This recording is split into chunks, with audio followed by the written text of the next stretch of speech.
Breaking news, Israel nakatakdang palayain ang halos 2,000 Palestinian prisoners. Kabilang na ang ilang nahatulan ng multiple life sentence dahil sa terorismo at pagpatay, at bilang kapalit ay 33 Israeli hostages naman. Nabihag sa Gaza Strip ang palalayain ng Hamas sa unang 42 araw. Narito ang larawan ng 33 bihag ng Hamas na palalayain, kung saan sa bawat isa sa mga buhay na kababaihan, mga bata at matatanda ay 30 Palestinian na bilanggo ang palalayain ng Israel, at para sa lahat ng siyam na may sakit na bihag ay 110 bilanggo naman ang palalayain. Habang sa bawat isa sa mga babaeng sundalo ng IDF ay 50 bilanggong Palestinian naman ang palalayain. At para sa mga hostage na sina Avera Mengistu at Hisham al-Sayed na nakakulong sa Gaza sa loob ng isang dekada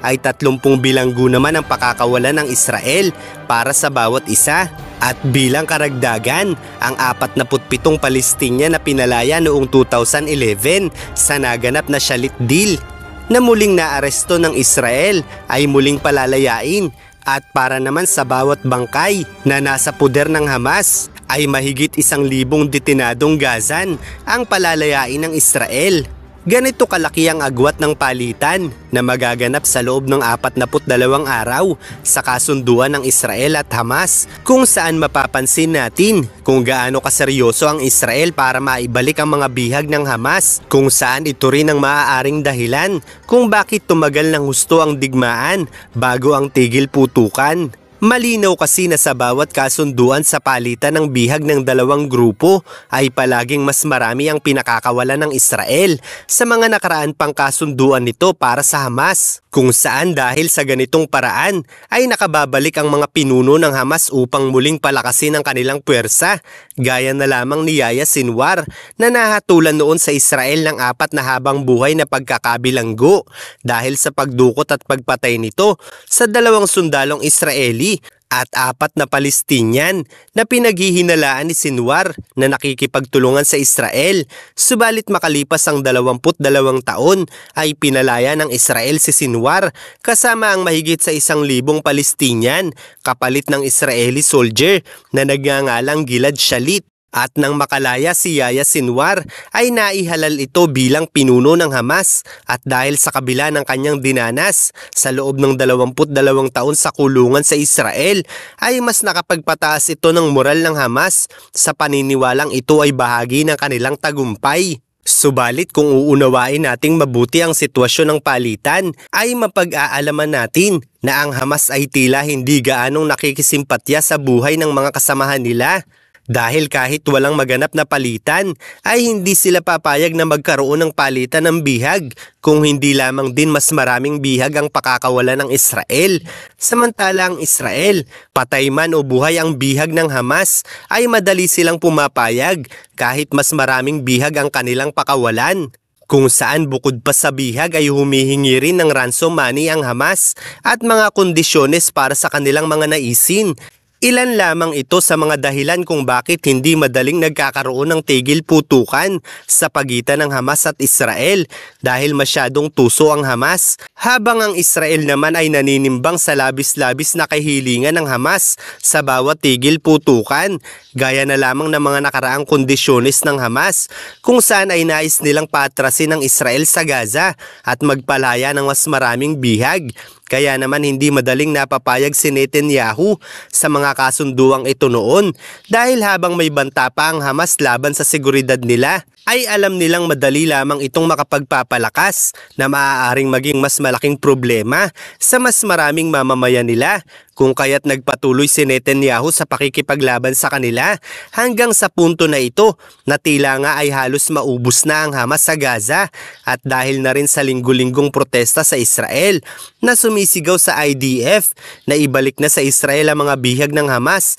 ay pumayag na si Netanyahu sa kasunduang ito. Subalit dahil nga napakarami na namang palalayaing miyembro ng Hamas ang Israel sa pagkakataong ito, ay tiniyak ni Netanyahu na mananatili ang kanilang pagbabantay sa Gaza laban sa mga ito, At kung maibalik umano ng Hamas ang lahat ng kanilang bihag na Israeli nang walang magiging problema, ay umaasa umano ang Israel na maaaring dito na rin matuldukan ng digmaang ito na nagpapahirap ng labis sa mamamayan ng dalawang grupo. At dahil manunumpa na si Donald Trump ngayong January 20 bilang bagong Pangulo ng US, ay maaaring mangyari ang katahimikan na inaasahan ng Israel habang ito ang nasa posisyon. Dahil ayon nga kay Trump, sa sandaling magsimula ito sa muling panunungkulan bilang Pangulo, ay magkakaroon ng matinding kaguluhan na parang impyerno kung hindi pa kakawalan ng Hamas ang mga bihag nito. Habang ang Houthis naman mula sa Yemen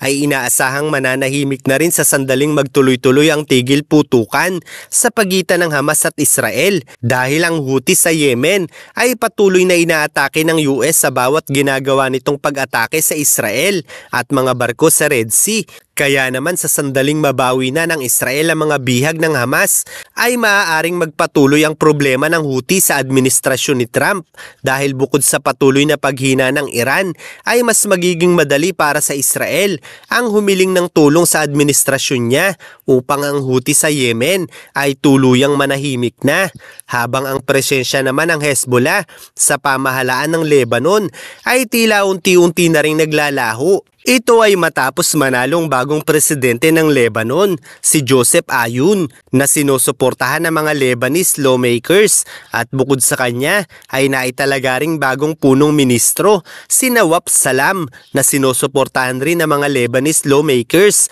at pinalitan bilang punong ministro si Najib Mikati, na sinusuportahan naman ng mga mambabatas na Hezbollah. Kaya naman agad nagbigay ng pahayag ang bagong pinuno ng Hezbollah na si Sheikh Naim Qasim at sinabing walang sino man ang maaaring magbukod ng Hezbollah mula sa pakikilahok nito sa politika sa Lebanon, at nanawagan ito sa estado ng Lebanon na maging mahigpit umano sa mga ginagawang paglabag ng Israel dahil matapos umanong bigyan ng pagkakataon ng Hezbollah ang mga Lebanese na magkaroon ng tigil putukan, ay nananatili pa rin ang Israel sa bansa. At nito nga lang January 19 ay napabalitang nangako ang US sa Lebanese Army na magbibigay ito ng $117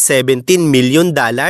na military aid para sa implementasyon umano sa tigil putukan ng Israel at Lebanon. Kaya't sa madaling salita ay tila nga itsapuwera na ang Hezbollah sa bansang ito dahil tila nga ang tulong ng US ay magsisilbing proteksyon na ng Lebanese Army laban sa panghihimasok ng Hezbollah sa bansang ito. Samantala sa Iran naman ay napabalita ang pagkakapas lang sa dalawang veteranong Supreme Court judges kung saan ang krimen ay sinasabing naganap mismo sa loob ng korte sa Tehran, at ang nasabing salarin ay wala umanong nakabinbin na kaso, kung kaya't hindi pa matukoy ang dahilan ng pagpaslang. Ang salarin ay sinasabing nagtangkapang tumakas bago nito wakasan ang sariling buhay. Samantala ang biktima na sina Moghezi at Razini na mga veteranong mahistrado sa loob ng mga dekada ay sinasabing namuno sa mga korte na sangkot umano sa pagpapatahimik sa mga nagpoprotesta,